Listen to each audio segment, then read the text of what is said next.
12 ስድስት ምክንያቶች አሉት። የመጀመሪያው ሊቀ መላእክት ቅዱስ ሚካኤል በመላእክት ሁሉ ላይ አለቃ ሆኖ የተሾመበት ዕለት ነው። አስተውሉ፣ የተሾመበት ዕለት ነው። ሁለተኛው ደግሞ ግብጽ ውስጥ ቅዳሴ ቤቱ የተከበረበት ዕለት ነው፣ ወይም ደግሞ ቤተክርስቲያኑ ታንጾ የከበረበት ዕለት ነው። ሶስተኛው ምክንያት ደግሞ ቅድስት አፎሚያን ሊቀ መላእክት ቅዱስ ሚካኤል የረዳበት ዕለት ነው። ቅዱስ ባህራንን እንደዚሁ የጎበኘበት ዕለት ነው።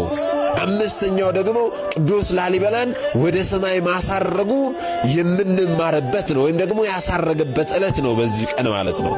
ስድስተኛው ምክንያት ደግሞ ለፍጥረታት ሁሉ ምሕረት የሚጠይቅበት ዕለት ነው ይህ ዕለት ማለት ነው። አስተውሉ እግዚአብሔር ቤተሰቦች። ስለዚህ በእነዚህ ስድስት ምክንያቶች ዛሬ ሰኔ 12 ቀን ላይ የገናናው መልአክ የሊቀ መላእክት የቅዱስ ሚካኤልን ዓመታዊ ክብረ በዓል እናከብራለን ማለት ነው።